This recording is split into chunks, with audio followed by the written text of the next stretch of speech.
Cerita tentang ayah yang tak pernah pulang. Setiap orang punya cerita tentang orang tua mereka. Ada yang tumbuh dengan pelukan, ada yang tumbuh dengan teriakan, tapi ada juga yang tumbuh dengan keheningan. Tanpa tanya, tanpa jawab, hanya diam, dan rasa penasaran yang tak pernah dijelaskan. Cerita ini bukan tentang dendam, tetapi tentang pencarian.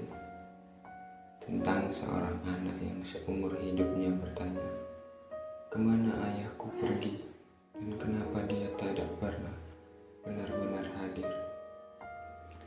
Dan ketika jawabannya akhirnya ditemukan, semuanya sudah terlambat. Inilah cerita tentang ayah yang tak pernah pulang. Namaku Dimas. Aku lahir di sebuah desa kecil di Jawa Timur. Ibuku seorang guru SD dan ayahku, ya, dia katanya seorang sopir truk lintas provinsi. Tapi bagiku, dia lebih seperti orang asing yang kadang datang ke rumah, tidur semalam 2 malam, lalu pergi lagi, tanpa banyak kata, tanpa banyak peluk. Saat aku berumur 7 tahun, aku bertanya ke ibu, Bu, kenapa ayah gak pernah pulang lama-lama? Ibu hanya diam, lalu menjawab sambil senyum yang dipaksakan. Ayah kerja keras biar kamu bisa sekolah tinggi. Tapi aku gak bodoh, aku tahu ibu menangis setiap malam. Seringkali kupikir ayah punya keluarga lain di luar sana, atau mungkin dia hanya tidak ingin berada di rumah.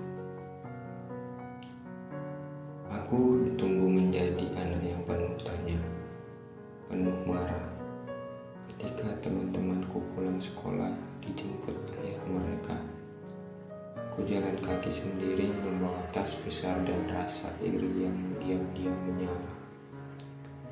Ayah sesekali pulang, tapi anehnya, aku tak pernah bisa dekat dengannya.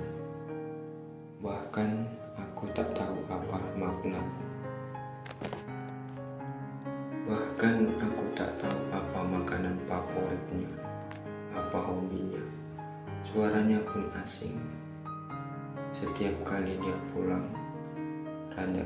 rasanya seperti orang luar yang menumpang tidur. Puncaknya saat aku SMA kelas 2, aku memberanikan diri bicara. Pak, kenapa sih Bapak gak pernah ada waktu buat aku, buat ibu? Dia hanya diam, pandangannya kosong, lalu tanpa menatapku dia menjawab, suatu hari kamu akan mengerti, Mas. Hari itu aku bersumpah, aku tak akan pernah jadi ayah seperti dia. Tahun demi tahun berlalu, aku kuliah, lalu kerja di Jakarta. Jauh dari desa, jauh dari kenangan, jauh dari sosok yang kusebut ayah. Sampai suatu pagi di tahun 2020, telepon berdering, nomor tak dikenal. Mas Dimas ya? Kami dari rumah sakit daerah. Mohon maaf, Bapak Anda dirawat di sini, keadaannya menurun. Aku terdiam, entah karena kaget, marah, atau takut. Aku pulang setelah bertahun-tahun, dan di ruang rumah sakit itu aku melihatnya. Ayahku lebih kurus, lebih tua, lebih rapuh dari yang pernah ku kenal. Dia menatapku dengan mata yang menyimpan ratusan cerita yang tak pernah diceritakan. Beberapa hari kemudian, aku menemukan sebuah kotak kecil di bawah tempat tidurnya. Isinya surat-surat, ratusan amplop, semua ditulis untukku bertahun-tahun. Untuk Dimas, anakku yang mungkin tak pernah mengerti kenapa ayah selalu pergi. Begitu kalimat pertama yang tertulis, aku membaca semuanya satu demi satu. Surat tahun 2004 saat aku ulang tahun. Surat tahun 2006 saat aku masuk SMP. Dan surat tahun 2010 saat aku bilang aku benci dia. Dalam surat-surat itu, aku mengenal seorang pria yang bukan hanya ayahku, tapi juga manusia yang terluka, berkorban, dan menanggung semuanya sendiri. Ternyata ayahku bukan sekedar sopir. Dia kerja serabutan jadi kuli pelabuhan, jadi buruh bangunan, demi bayar utang keluarga yang diam-diam dia tanggung seorang diri. Dia tak ingin kami tahu, tak ingin kami malu. Dan satu kalimat terakhir di surat terakhirnya membuat hatiku hancur. Maaf Dimas, kalau harus memilih antara menjadi ayah yang selalu ada atau menjadi tameng yang tak terlihat, aku pilih dilupakan asal kalian selamat. Hari itu, aku menangis untuk pertama kalinya sebagai seorang anak. Menangisi semua prasangka, semua kata kasar yang pernah kulempar dalam hati. Ayah meninggal 3 hari kemudian. Di makamnya, aku berdiri diam. Dan untuk pertama kalinya dalam hidupku, aku memanggilnya dengan suara lantang. Terima kasih, Ayah. Maaf, aku baru mengerti sekarang. Kadang yang paling menyakitkan dari hidup bukan kehilangan orang tua, tapi tidak pernah benar-benar mengenal mereka sebelum mereka pergi. Dan kini aku tahu, kadang orang yang paling banyak diam, justru yang paling besar cintanya. Sejak hari itu, aku sering datang ke makam ayah. Aneh ya. Dulu aku bahkan enggan menyebut namanya. Sekarang setiap minggu aku bercerita pada batu nisan, seolah dia masih di sana, mendengarkan dengan sabar seperti yang tak pernah sempat ia lakukan. Aku mulai mengumpulkan cerita tentang ayah, dari ibu, dari tetangga, dari orang-orang yang dulu menganggapnya pribadi tertutup tapi baik hati. Ternyata ayah pernah jatuh bangkrut, pernah ditipu saudara sendiri, pernah sakit keras. Tapi tetap kerja, tak ingin biaya rumah sakit mengganggu sekolahku. Ada satu cerita hari ibu yang paling menamparku. Waktu kamu sakit di BD dulu, ayah lari dari proyek, naik truk 2 hari 2 malam buat pulang. Tapi begitu sampai rumah, kamu udah tidur. Dan paginya, dia harus pergi lagi karena proyeknya bisa diputus kalau dia absen lebih dari 3 hari. Aku teringat waktu kecil, saat aku duduk sendirian di teras rumah, menunggu suara motor yang tak pernah datang. Ayah mana, Bu? Sebentar lagi pulang, jawab ibu. Tapi tak pernah ada. Sebentar, selalu, nanti. Kini aku sadar, mungkin ayah selalu ingin pulang, tapi keadaannya menahannya. Dan aku terlalu kecil untuk mengerti, tapi terlalu cepat membenci. Suatu malam, aku tidur di kamar lamaku di rumah ibu. Kamar yang dulu penuh amarah dan mimpi kabur dari rumah. Aku melihat meja belajar lamaku dan menemukan satu lembar kertas tertinggal di laci. Tulisannya familiar, tangan ayah. Mas Dimas, maaf ya kalau kamu sering kecewa. Ayah bukan orang pintar, bukan pula orang hebat, tapi ayah janji kamu jadi orang yang lebih baik dari ayah. Itu ayah setiap hari. Aku menangis lagi. Beberapa minggu kemudian, aku diundang ke reuni sekolah dasar. Di sana aku bertemu Bu Rina, guru kelas SD ku. Dia bilang, "Ayah kamu dulu sering datang ke sekolah diam-diam, Mas. Berdiri jauh di luar pagar." Dia bilang, "Saya gak mau ganggu, Bu. Cuma mau lihat anak saya masih senyum apa enggak." Bayangkan, selama ini aku pikir dia tak peduli, tapi ternyata dia mencintaiku dari jauh. Setelah itu, aku memutuskan berhenti kerja dari Jakarta. Aku pulang ke kampung, membuka perpustakaan kecil dan sisa uang ayah yang dititipkan ibu. Katanya, "Ayahmu titip, kalau bisa bantu orang, bantulah. Jangan tunggu kaya dulu." Dan benar, makin sering aku bercerita tentang ayah, makin banyak anak muda yang datang. Bukan sekedar baca buku, tapi mencari arah hidup. Ternyata luka bisa jadi lentera kalau kita mau memanfaatkan. Aku tak tahu apakah ayah mendengar doaku sekarang. Tapi kalau iya, ayah, terima kasih. Maaf aku terlambat mengenalmu, tapi sekarang aku tahu, ternyata kau selalu ada. Hanya saja aku buta oleh prasangka. Dan untuk kalian yang sedang menjauh dari orang tua, cobalah tanya, bukan menghakimi.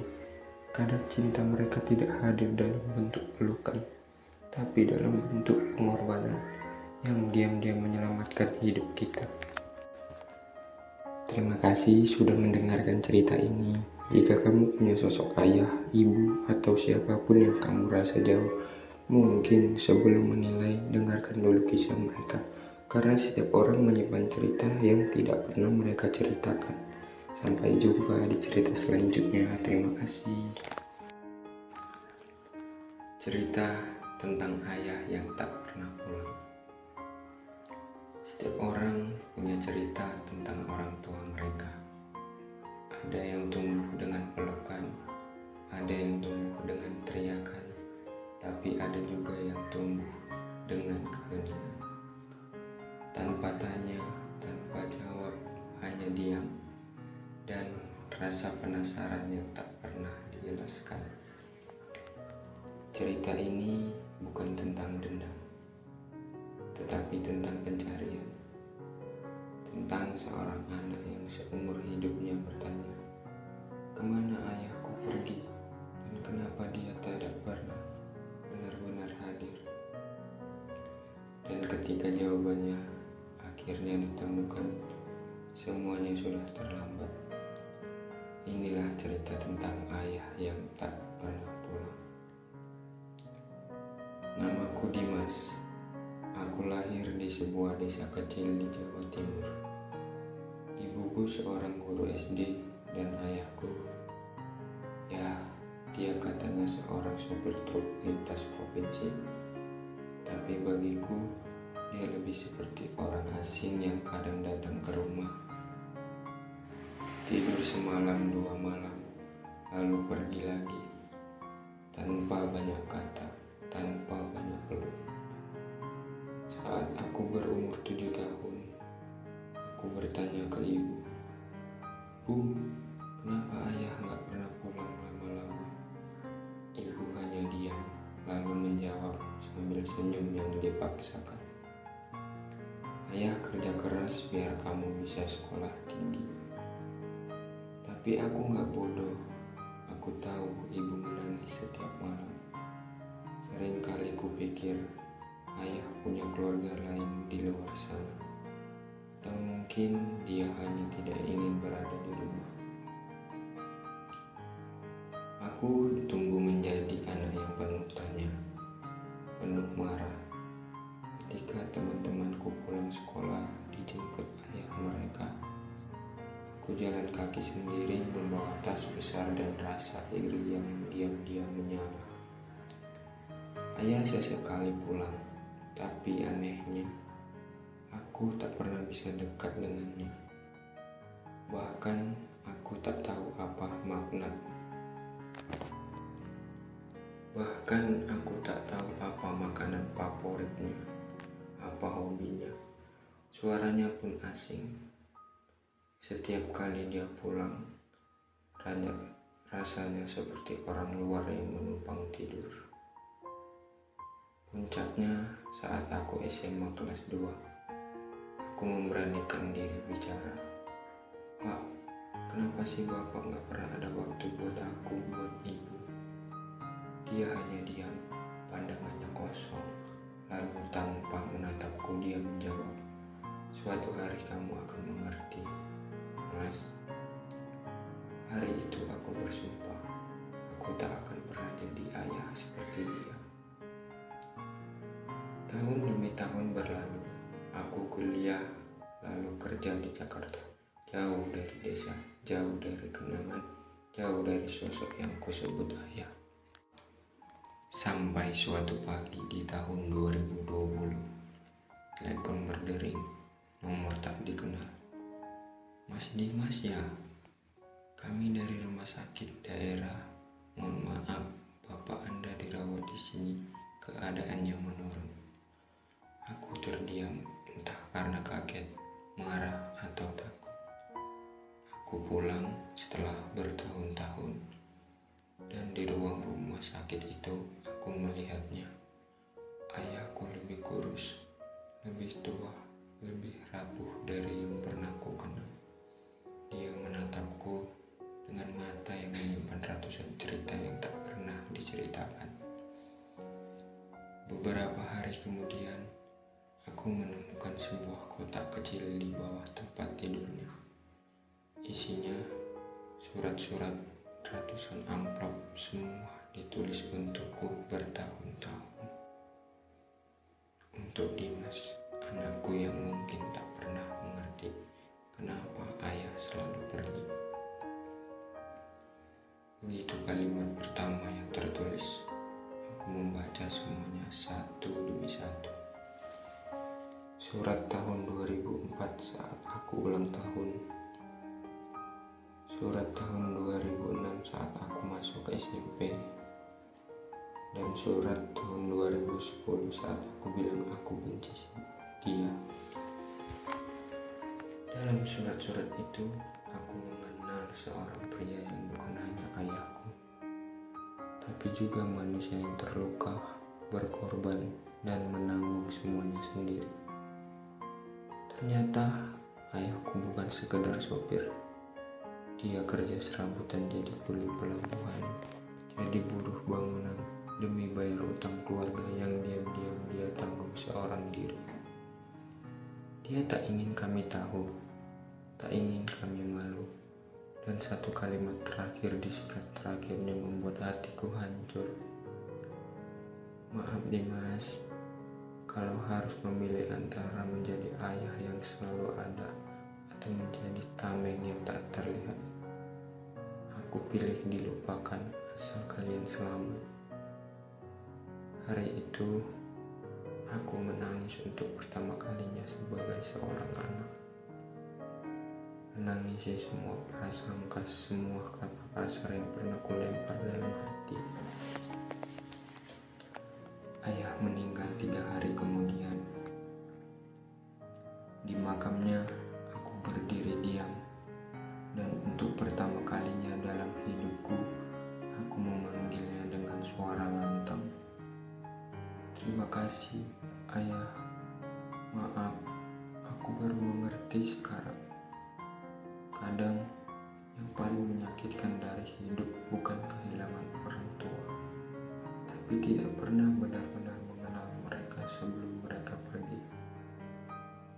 Dan kini aku tahu, kadang orang yang paling banyak diam, justru yang paling besar cintanya.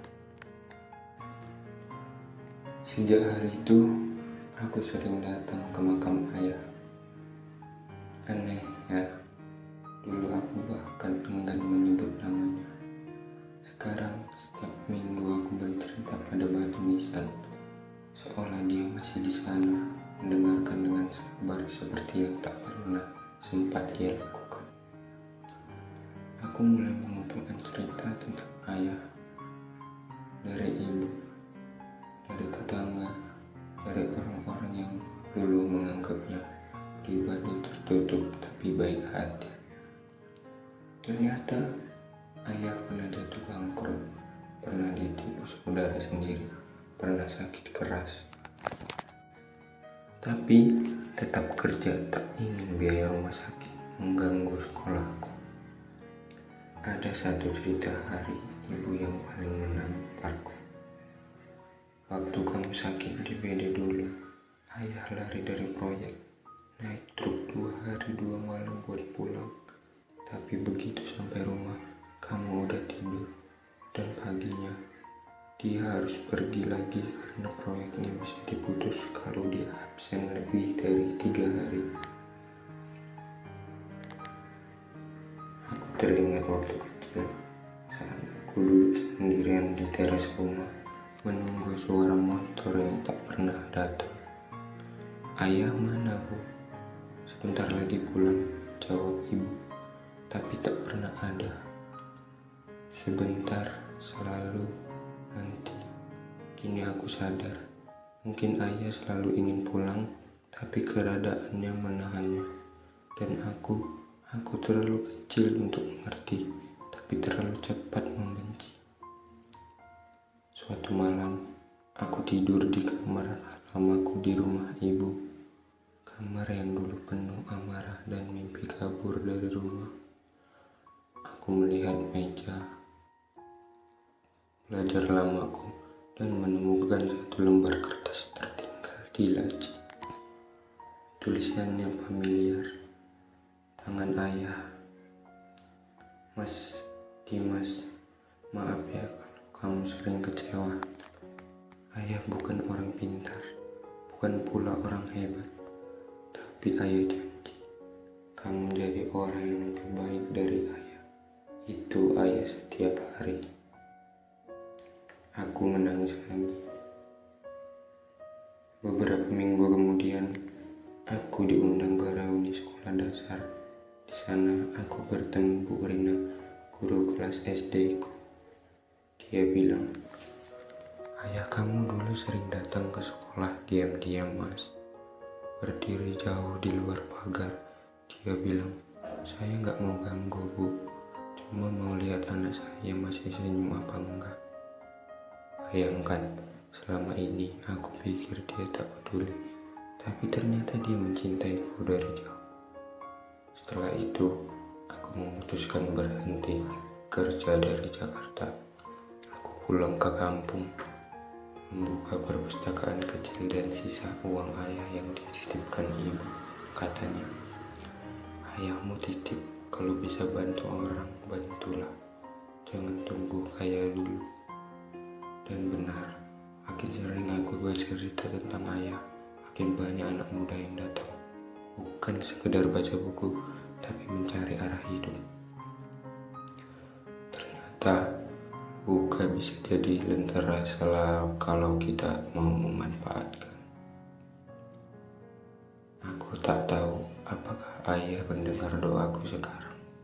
Tapi kalau iya, ayah, terima kasih. Maaf aku terlambat mengenalmu, tapi sekarang aku tahu, ternyata kau selalu ada. Hanya saja aku buta oleh prasangka. Dan untuk kalian yang sedang menjauh dari orang tua, cobalah tanya, bukan menghakimi. Kadang cinta mereka tidak hadir dalam bentuk pelukan, tapi dalam bentuk pengorbanan yang diam-diam menyelamatkan hidup kita. Terima kasih sudah mendengarkan cerita ini. Jika kamu punya sosok ayah, ibu, atau siapapun yang kamu rasa jauh, mungkin sebelum menilai, dengarkan dulu kisah mereka. Karena setiap orang menyimpan cerita yang tidak pernah mereka ceritakan. Sampai jumpa di cerita selanjutnya. Terima kasih. Sejak hari itu, aku sering datang ke makam ayah. Aneh ya. Dulu aku bahkan enggan menyebut namanya. Sekarang setiap minggu aku bercerita pada batu nisan, seolah dia masih di sana, mendengarkan dengan dan sabar seperti yang tak pernah sempat ia lakukan. Aku mulai mengumpulkan cerita tentang ayah, dari ibu, dari tetangga, dari orang-orang yang dulu menganggapnya pribadi tertutup tapi baik hati. Ternyata ayah pernah jatuh bangkrut, pernah ditipu saudara sendiri, pernah sakit keras. Tapi tetap kerja, tak ingin biaya rumah sakit mengganggu sekolahku. Ada satu cerita hari ibu yang paling menamparku. Waktu kamu sakit di BD dulu, ayah lari dari proyek, naik truk 2 hari 2 malam buat pulang. Tapi begitu sampai rumah, kamu udah tidur. Dan paginya, dia harus pergi lagi karena proyeknya bisa diputus kalau dia absen lebih dari 3 hari. Aku teringat waktu kecil saat aku duduk sendirian di teras rumah menunggu suara motor yang tak pernah datang. Ayah mana, Bu? Sebentar lagi pulang, jawab ibu. Tapi tak pernah ada. Sebentar, selalu, nanti. Kini aku sadar, mungkin ayah selalu ingin pulang, tapi keadaannya menahannya. Dan aku terlalu kecil untuk mengerti, tapi terlalu cepat membenci. Suatu malam, aku tidur di kamar lamaku di rumah ibu. Kamar yang dulu penuh amarah dan mimpi kabur dari rumah. Aku melihat meja belajar lamaku dan menemukan satu lembar kertas tertinggal di laci. Tulisannya familiar.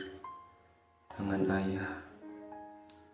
Mas Dimas, maaf ya kalau kamu sering kecewa. Ayah bukan orang pintar, bukan pula orang hebat. Tapi ayah janji, kamu jadi orang yang lebih baik dari ayah. Itu ayah setiap hari. Aku menangis lagi. Beberapa minggu kemudian, aku diundang ke reuni sekolah dasar. Di sana aku bertemu Bu Rina, guru kelas SD ku. Dia bilang, ayah kamu dulu sering datang ke sekolah diam-diam, Mas. Berdiri jauh di luar pagar. Dia bilang, saya gak mau ganggu, Bu. Cuma mau lihat anak saya masih senyum apa enggak. Bayangkan, selama ini aku pikir dia tak peduli. Tapi ternyata dia mencintaiku dari jauh.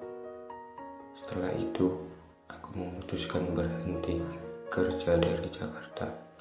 Aku pulang ke kampung, membuka perpustakaan kecil dan sisa uang ayah yang dititipkan ibu. Katanya, ayahmu titip, kalau bisa bantu orang, bantulah. Jangan tunggu kaya dulu. Dan benar, makin sering aku bercerita tentang ayah, makin banyak anak muda yang datang. Bukan sekedar baca buku, tapi mencari arah hidup. Ternyata luka bisa jadi lentera kalau kita mau memanfaatkan. Aku tak tahu apakah ayah mendengar doaku sekarang. Tapi kalau iya, ayah, terima kasih. Maaf aku terlambat mengenalmu, tapi sekarang aku tahu ternyata kau selalu ada.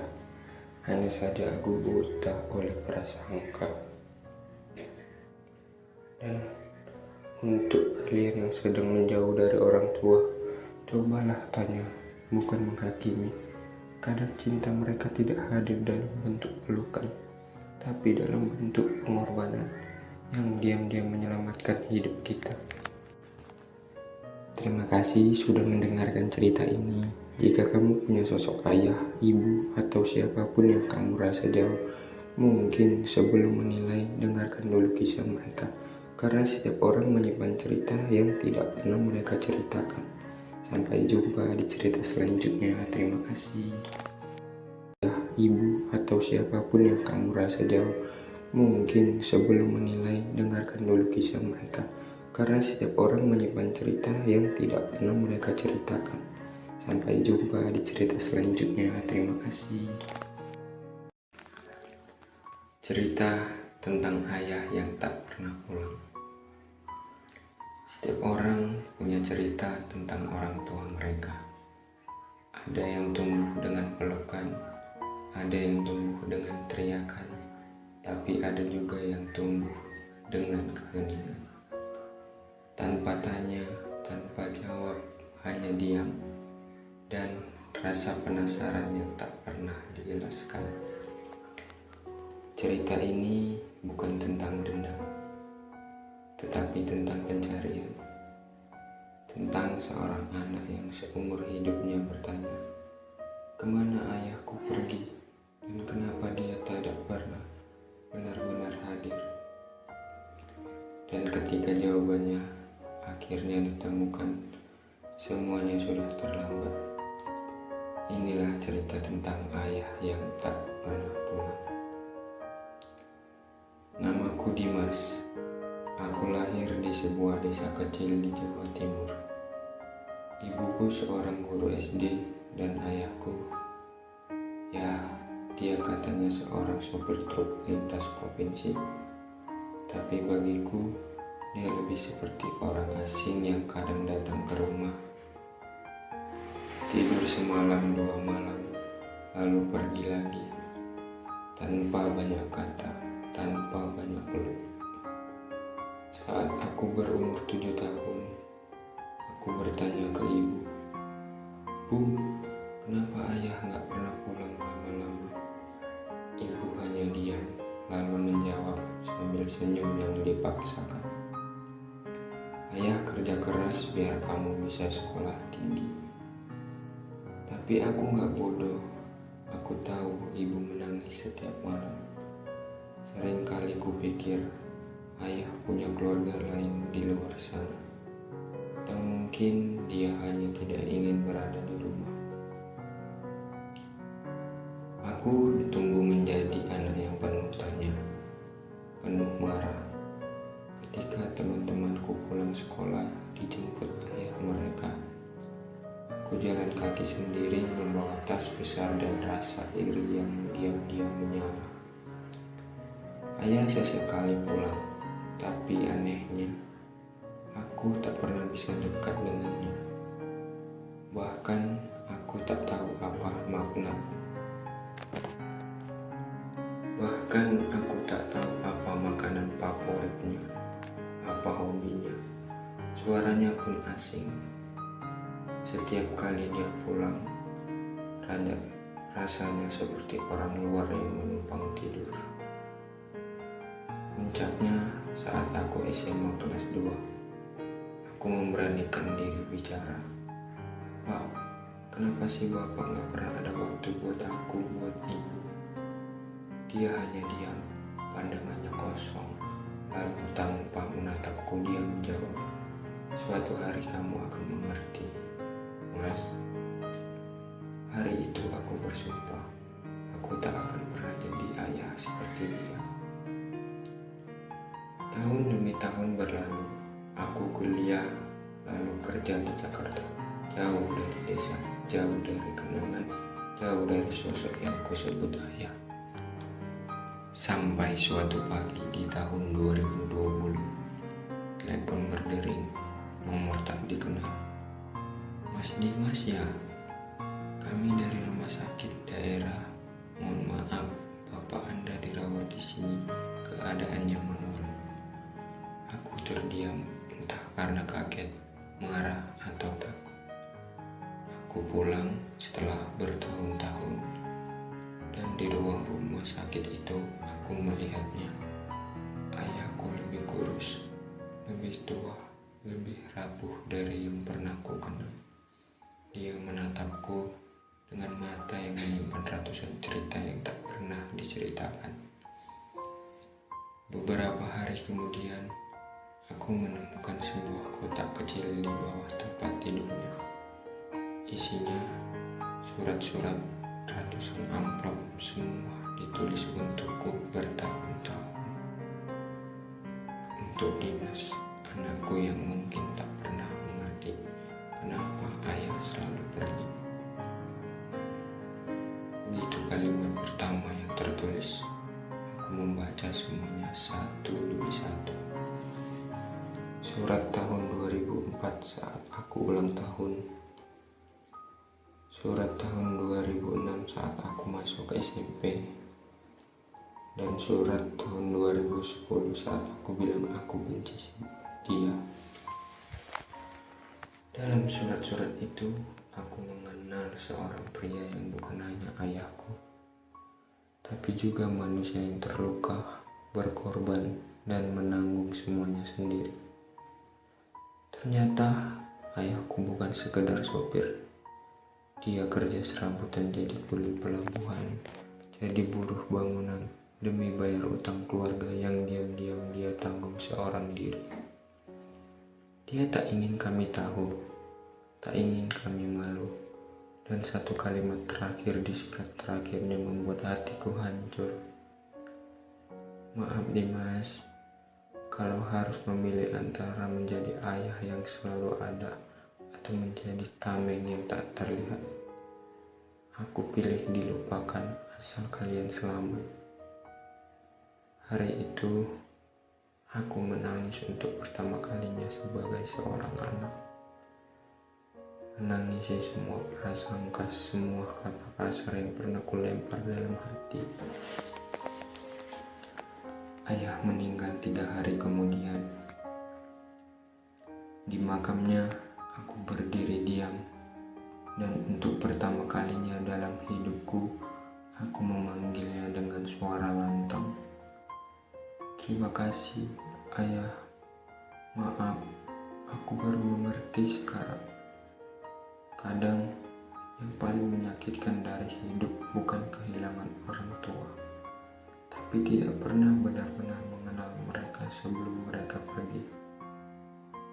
Dan kini aku tahu, kadang orang yang paling banyak diam, justru yang paling besar cintanya. Sejak hari itu, aku sering datang ke makam ayah. Aneh ya, dulu aku bahkan enggan menyebut namanya. Sekarang setiap minggu aku bercerita pada batu nisan, seolah dia masih di sana, mendengarkan dengan sabar seperti yang tak pernah sempat ia lakukan. Aku mulai mengumpulkan cerita tentang ayah, dari ibu, dari tetangga, dari orang-orang yang dulu menganggapnya pribadi tertutup tapi baik hati. Ternyata ayah pernah jatuh bangkrut, pernah ditipu saudara sendiri, pernah sakit keras. Tapi tetap kerja, tak ingin biaya rumah sakit mengganggu sekolahku. Ada satu cerita hari ibu yang paling menamparku.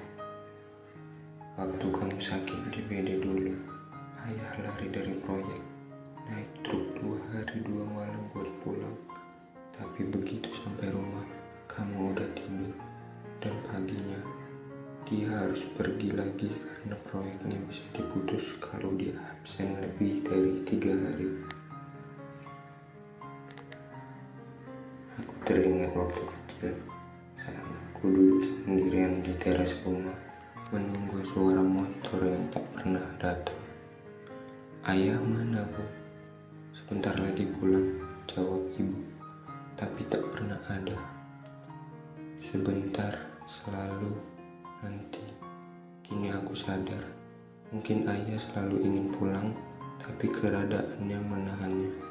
Dan aku terlalu kecil untuk mengerti, tapi terlalu cepat membenci. Suatu malam, aku tidur di kamar lamaku di rumah ibu. Kamar yang dulu penuh amarah dan mimpi kabur dari rumah. Aku melihat meja belajar lamaku dan menemukan satu lembar kertas tertinggal di laci. Tulisannya familiar, tangan ayah. Mas Dimas, maaf ya kalau kamu sering kecewa. Ayah bukan orang pintar, bukan pula orang hebat, tapi ayah janji, kamu jadi orang yang lebih baik dari ayah. Itu ayah setiap hari menangis lagi. Beberapa minggu kemudian, aku diundang ke reuni sekolah dasar. Di sana aku bertemu Bu Rina, guru kelas SD ku.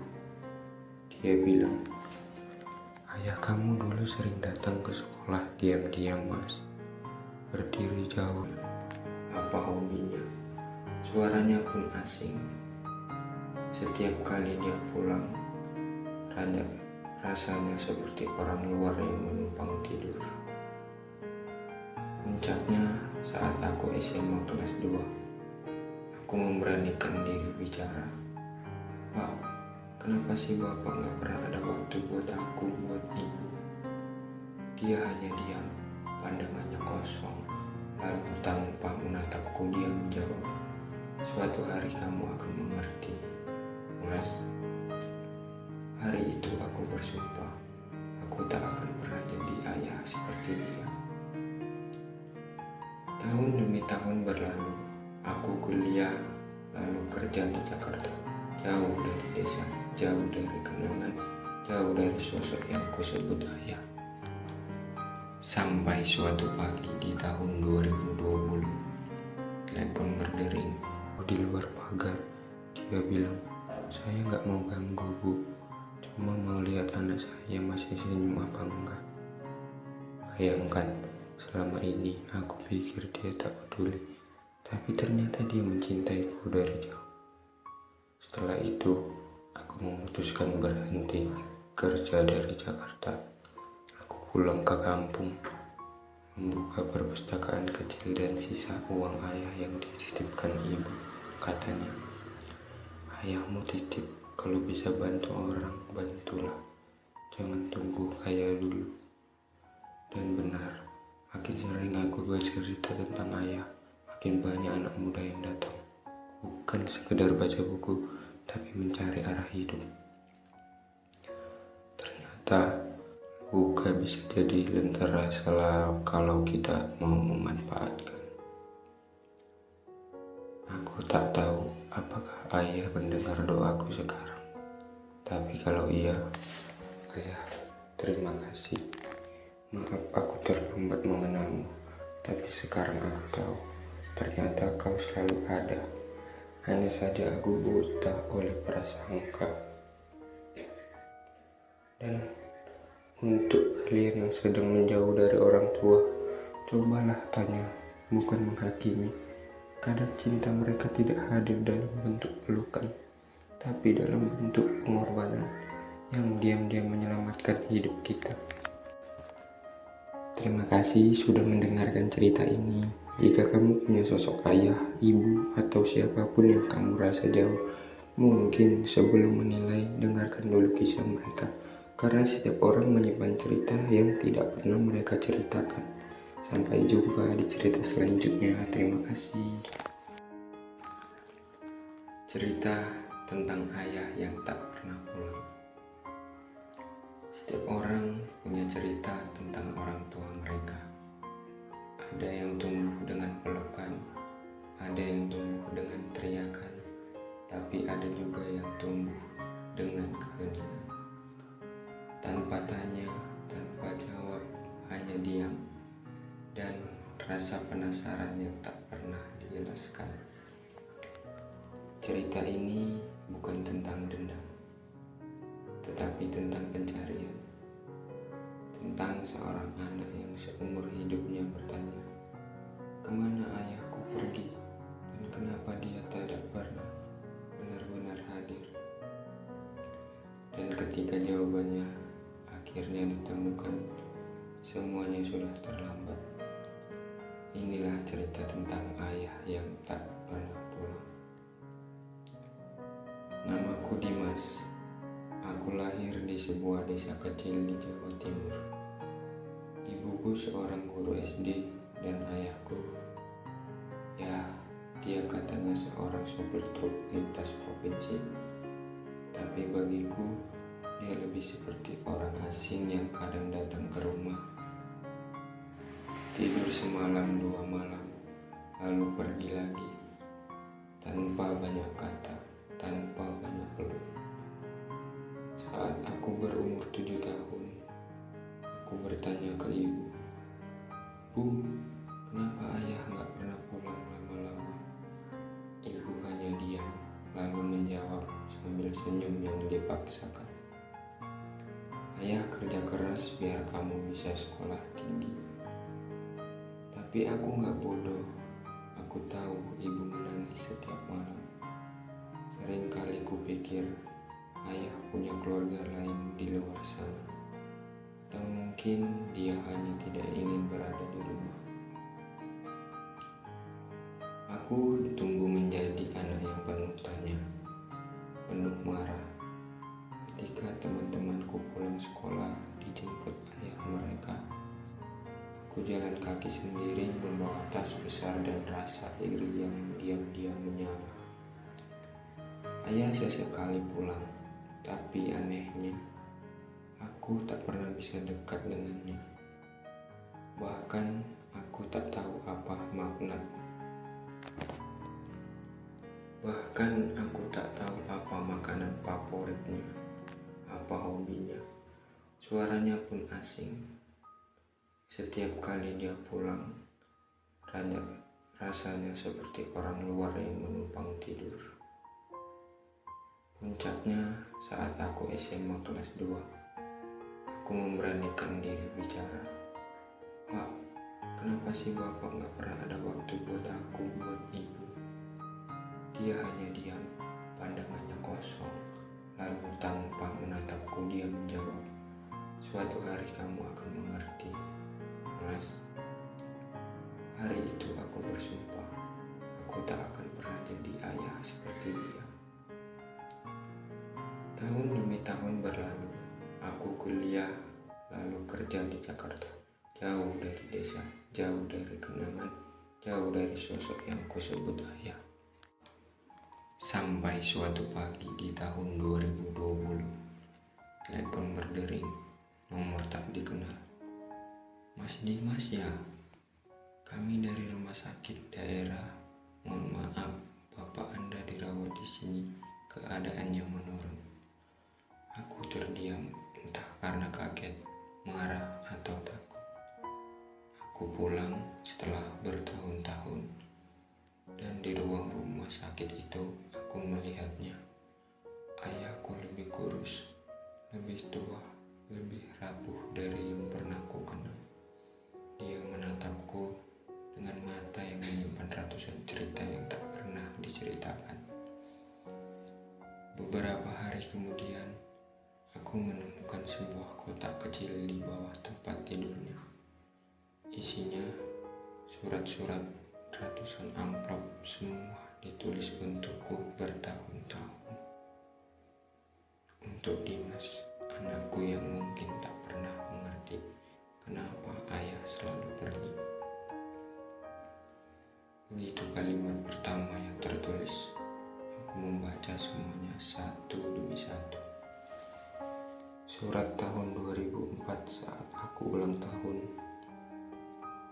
Surat tahun 2006 saat aku masuk SMP. Dan surat tahun 2010 saat aku bilang aku benci dia.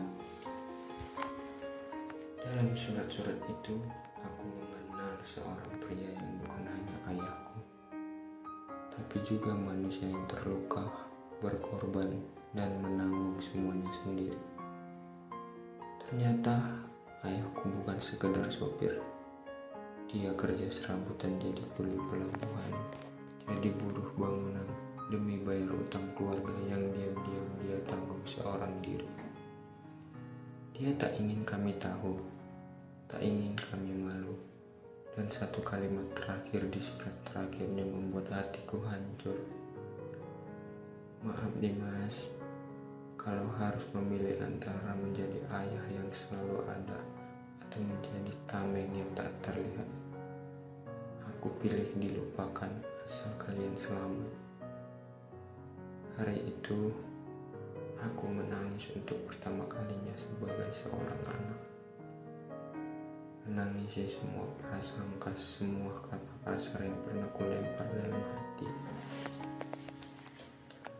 Ayah meninggal 3 hari kemudian. Di makamnya, aku berdiri diam. Dan untuk pertama kalinya dalam hidupku, aku memanggilnya dengan suara lantang. Terima kasih, Ayah. Maaf, aku baru mengerti sekarang. Kadang yang paling menyakitkan dari hidup bukan kehilangan orang tua, tapi tidak pernah benar-benar mengenal mereka sebelum mereka pergi. Dan kini aku tahu, kadang orang yang paling banyak diam, justru yang paling besar cintanya. Sejak hari itu, aku sering datang ke makam ayah. Aneh ya, dulu aku bahkan enggan menyebut namanya. Sekarang setiap minggu aku bercerita pada batu nisan, seolah dia masih di sana, mendengarkan dengan sabar seperti yang tak pernah sempat ia lakukan. Aku mulai mengumpulkan cerita tentang ayah, dari ibu, dari tetangga, dari orang-orang yang dulu menganggapnya pribadi tertutup tapi baik hati. Ternyata ayah pernah jatuh bangkrut, pernah ditipu saudara sendiri, pernah sakit keras. Tapi tetap kerja, tak ingin biaya rumah sakit mengganggu sekolahku. Ada satu cerita hari ibu yang paling menamparku. Waktu kamu sakit di BD dulu, ayah lari dari proyek, naik truk 2 hari 2 malam buat pulang. Tapi begitu sampai rumah, kamu udah tidur. Dan paginya, dia harus pergi lagi karena proyeknya bisa diputus kalau dia absen lebih dari 3 hari. Aku teringat waktu kecil, saat aku duduk sendirian di teras rumah, menunggu suara motor yang tak pernah datang. Ayah mana, Bu? Sebentar lagi pulang, jawab ibu. Tapi tak pernah ada. Sebentar, selalu, nanti. Kini aku sadar, mungkin ayah selalu ingin pulang, tapi keadaannya menahannya. Dan aku terlalu kecil untuk mengerti, tapi terlalu cepat membenci. Suatu malam, aku tidur di kamar lamaku di rumah ibu. Kamar yang dulu penuh amarah dan mimpi kabur dari rumah. Aku melihat meja belajar lamaku dan menemukan satu lembar kertas tertinggal di laci. Tulisannya familiar, tangan ayah. Mas Dimas, maaf ya kalau kamu sering kecewa. Ayah bukan orang pintar, bukan pula orang hebat, tapi ayah janji, kamu jadi orang yang lebih baik dari ayah. Itu ayah setiap hari. Aku menangis lagi. Beberapa minggu kemudian, aku diundang ke reuni sekolah dasar. Di sana aku bertemu Bu Rina, guru kelas SD ku. Dia bilang, ayah kamu dulu sering datang ke sekolah diam-diam, Mas. Berdiri jauh di luar pagar. Dia bilang, saya gak mau ganggu, Bu. Cuma mau lihat anak saya masih senyum apa enggak. Bayangkan, selama ini aku pikir dia tak peduli, tapi ternyata dia mencintaiku dari jauh. Setelah itu, aku memutuskan berhenti kerja dari Jakarta. Aku pulang ke kampung, membuka perpustakaan kecil dan sisa uang ayah yang dititipkan ibu. Katanya, ayahmu titip, kalau bisa bantu orang, bantulah. Jangan tunggu kaya dulu. Dan benar, makin sering aku bercerita tentang ayah, makin banyak anak muda yang datang. Bukan sekedar baca buku, tapi mencari arah hidup. Ternyata, buka bisa jadi lentera kalau kita mau memanfaatkan. Aku tak tahu apakah ayah mendengar doaku sekarang. Tapi kalau iya, ayah, terima kasih. Maaf aku terlambat mengenalmu, tapi sekarang aku tahu, ternyata kau selalu ada. Hanya saja aku buta oleh prasangka. Dan untuk kalian yang sedang menjauh dari orang tua, cobalah tanya, bukan menghakimi. Kadang cinta mereka tidak hadir dalam bentuk pelukan, tapi dalam bentuk pengorbanan yang diam-diam menyelamatkan hidup kita. Terima kasih sudah mendengarkan cerita ini. Jika kamu punya sosok ayah, ibu, atau siapapun yang kamu rasa jauh, mungkin sebelum menilai, dengarkan dulu kisah mereka. Karena setiap orang menyimpan cerita yang tidak pernah mereka ceritakan. Sampai jumpa di cerita selanjutnya. Terima kasih. Sejak hari itu, aku sering datang ke makam ayah. Aneh ya, dulu aku bahkan enggan menyebut namanya. Sekarang setiap minggu aku bercerita pada batu nisan, seolah dia masih di sana, mendengarkan dengan sabar seperti yang tak pernah sempat ia lakukan. Aku mulai mengumpulkan cerita tentang ayah, dari ibu, dari tetangga, dari orang-orang yang dulu menganggapnya pribadi tertutup tapi baik hati. Ternyata ayah pernah jatuh bangkrut, pernah ditipu saudara sendiri, pernah sakit keras. Tapi tetap kerja, tak ingin biaya rumah sakit mengganggu sekolahku. Ada satu cerita hari ibu yang paling menamparku. Waktu kamu sakit di BD dulu, ayah lari dari proyek, naik truk 2 hari 2 malam buat pulang. Tapi begitu sampai rumah, kamu udah tidur. Dan paginya, dia harus pergi lagi karena proyeknya bisa diputus kalau dia absen lebih dari 3 hari. Aku teringat waktu kecil, saat aku duduk sendirian di teras rumah, menunggu suara motor yang tak pernah datang. Ayah mana, Bu? Sebentar lagi pulang, jawab ibu. Tapi tak pernah ada. Sebentar, selalu, nanti. Kini aku sadar, mungkin ayah selalu ingin pulang, tapi keadaannya menahannya. Dan aku terlalu kecil untuk mengerti, tapi terlalu cepat membenci. Suatu malam, aku tidur di kamar lamaku di rumah ibu. Kamar yang dulu penuh amarah dan mimpi kabur dari rumah. Aku melihat meja belajar lamaku dan menemukan satu lembar kertas tertinggal di laci. Tulisannya familiar, tangan ayah. Mas Dimas, maaf ya kalau kamu sering kecewa. Ayah bukan orang pintar, bukan pula orang hebat. Tapi ayah janji, kamu jadi orang yang lebih baik dari ayah. Itu ayah setiap hari. Aku menangis lagi. Beberapa minggu kemudian, aku diundang ke reuni sekolah dasar. Di sana aku bertemu Bu Rina, guru kelas SD ku. Dia bilang, ayah kamu dulu sering datang ke sekolah diam-diam, Mas. Berdiri jauh di luar pagar. Dia bilang, saya gak mau ganggu, Bu. Cuma mau lihat anak saya masih senyum apa enggak. Bayangkan, selama ini aku pikir dia tak peduli, tapi ternyata dia mencintaiku dari jauh. Setelah itu, aku memutuskan berhenti kerja dari Jakarta.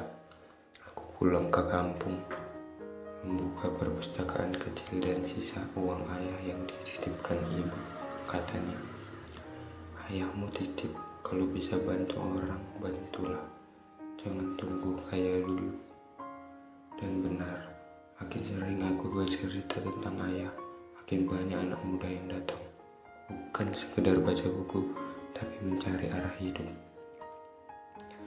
Ternyata, buka bisa jadi lentera kalau kita mau memanfaatkan. Aku tak tahu apakah ayah mendengar doaku sekarang. Tapi kalau iya, ayah, terima kasih. Maaf aku terlambat mengenalmu. Tapi sekarang aku tahu, ternyata kau selalu ada. Hanya saja aku buta oleh prasangka. Dan untuk kalian yang sedang menjauh dari orang tua, cobalah tanya, bukan menghakimi. Kadang cinta mereka tidak hadir dalam bentuk pelukan, tapi dalam bentuk pengorbanan yang diam-diam menyelamatkan hidup kita. Terima kasih sudah mendengarkan cerita ini. Jika kamu punya sosok ayah, ibu, atau siapapun yang kamu rasa jauh, mungkin sebelum menilai, dengarkan dulu kisah mereka. Karena setiap orang menyimpan cerita yang tidak pernah mereka ceritakan. Sampai jumpa di cerita selanjutnya. Terima kasih.